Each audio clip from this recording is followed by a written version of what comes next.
Continuing our exclusive coverage of the USS Gerald R. Ford as it embarked last week for its final deployment certification. The aircraft carrier USS Gerald R. Ford is preparing to ship out next week for what the Navy is billing as its first deployment. In recent months, the United States Navy has taken its carrier capabilities to a new level, showcasing what could best be described as a monstrously powerful naval instrument designed to counter China's burgeoning carrier strike groups.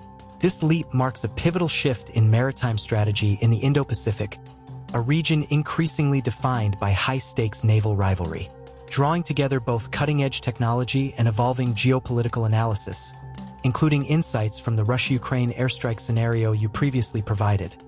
It's clear the nature of modern conflict has drastically evolved.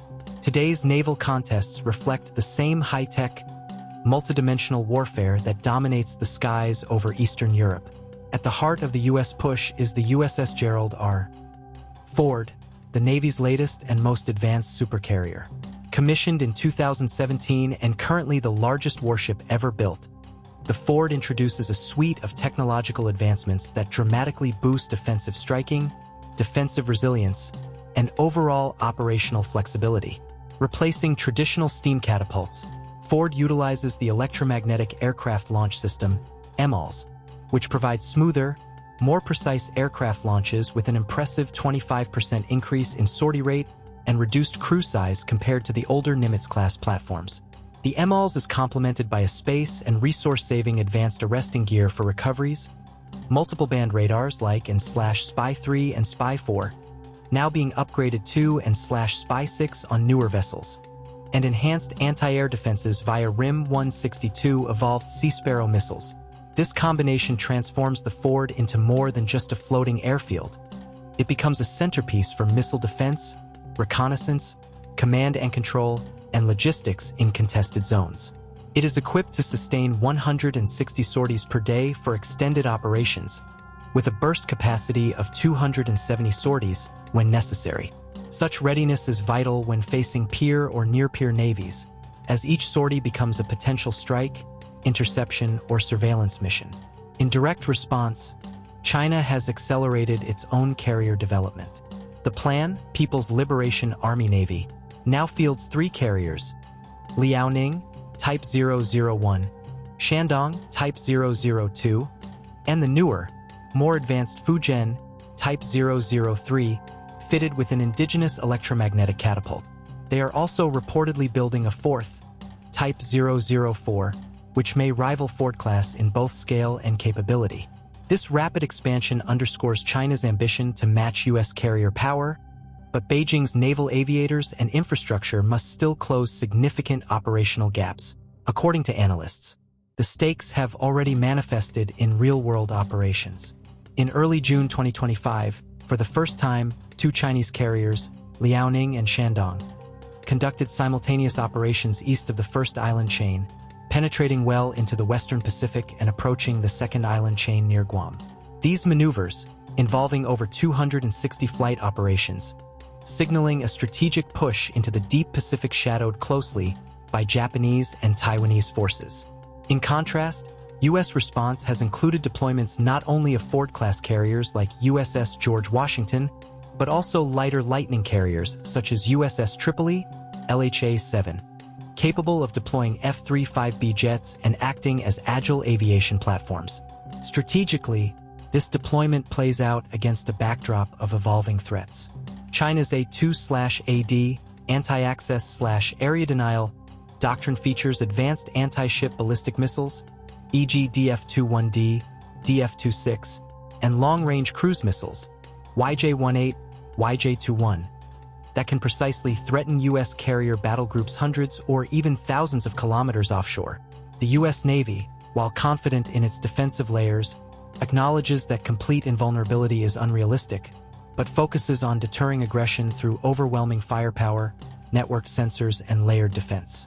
For the Ford class, this means integration of robust radar and defensive systems, support from destroyers with Aegis missile defense and guided missile cruisers, and coordination with aerial platforms, both manned and unmanned, for real-time situational awareness.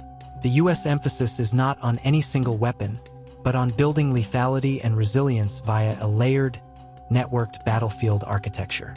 All this naval buildup and doctrinal adaptation unfolds amid recent lessons from Ukraine, where Russia unleashed massive drones and cruise missile barrages. Like Ukraine's defenders struggling under waves of Shahid-136 drones and Kh-101 missiles, modern carrier groups face multi-domain saturation threats, from ballistic missiles and drones to hypersonics and cyber warfare. These large-scale airstrikes remind naval planners in Washington that sheer numbers, high volume, and precise weapons can overwhelm defensive networks, even state-of-the-art ones. Hence, U.S. navies are now boosting drone defense systems, rapid response interceptors, and hardened redundancy to weather coordinated missile drones assaults. Looking at operational readiness, the U.S. has expanded carrier strike groups, CSGs, now totaling 11 in service, with more vessels in rotation and consistent patrols across the Indo-Pacific. These deployments serve dual purposes, reassuring allies like Japan, South Korea, the Philippines, and Australia, and providing a live testbed for Navy doctrine under real-world constraints and adversarial pressure. From the European example, what stands out is the pivotal role of logistics and synergy. Ukraine, heavily supported by Western aid, from air defenses to artillery, was still stretched thin under sustained Russian strikes.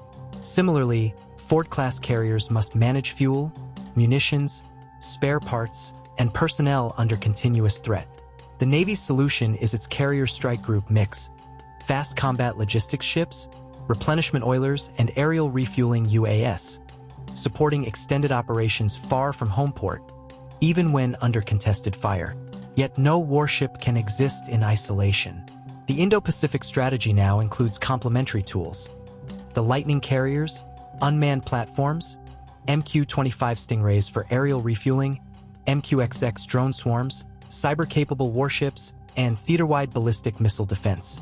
This multi-domain integration mirrors air defense systems Ukraine has along its front lines, only on the oceanic scale.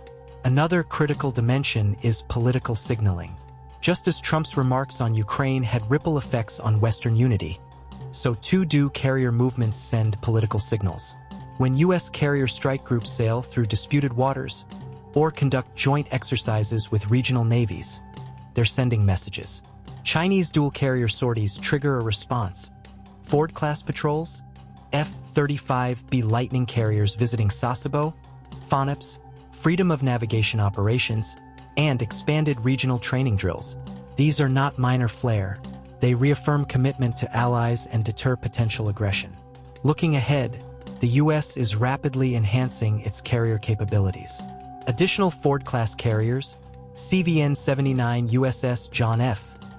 Kennedy and CVN-80 USS Enterprise, are entering service, each pushing further advancements in MALs, radar integration, and sortie capacity. Meanwhile, China continues trials of Fujian, its third carrier with catapult tech, and reportedly prepares its fourth Type 004. But building ships is only one part. Operational experience, skilled crews, effective maintenance, and integrated doctrine are the rest, areas where U.S. still holds an edge. In real-world exercises, these dynamics are playing out. U.S. Navy is reportedly putting Ford-class through intense warfighting drills in the South China Sea, coordinating with allied air and naval forces, testing missile and drone defense, and simulating carrier versus carrier engagements. Japan's systems track Chinese carriers and scramble aircraft in response. Taiwan deploys its F-16V squadrons to maintain vigilance. All parties now recognize that a carrier clash is no longer hypothetical. It's a strategic pivot in the 21st century maritime chess game. Ultimately, what matters isn't a single ship, but the integration of fleets and alliances. Just as the Ukraine war highlighted the interdependence of Western support and battlefield resilience, so too does the Indo-Pacific theater depend on coalition strength. U.S. carriers, supported by regional navies, rely on shared basing, intelligence networks, mutual replenishment, and synchronized command and control across nations. Indeed, the nature of warfare has changed drastically, from massive battleships to carrier duels, from bomber duels to drone cloud saturations, and from simple territorial control to multi-domain joint operations. Technology, sunlight for the modern battlefield, grants reach and precision, but also introduces fragility. Overwhelming force must now be matched by defense in breadth and depth. In closing, the US's monstrously powerful carrier force is not about building the biggest weapons, but about constructing resilient, adaptable platforms capable of delivering overwhelming deterrent and combat power across domains. The Gerald R. Ford and its accompanying fleet represent the apex of this approach. Nuclear propulsion for prolonged deployments, electromagnetic launch for lightning sorties, layered sensors and defenses for drone and missile-saturated seas, and networked integration with allies' forces. Against Chinese maritime expansion, both are racing not just in steel tonnage, but in doctrine, alliance coherence, operational rigor, and political will. The path forward will be decided less by who builds the bigger ship, and more by who can operate it most effectively, sustainably, and decisively in a crisis. Just as Ukraine's high-tech defense forced a rethink of older doctrines, so too will the next carrier confrontation redefine what sea power means in the 21st century. So, that's it for today's video. If you enjoyed, don't forget to hit that like button and subscribe for more. Let us know your thoughts in the comments below, and we'll see you in the next one.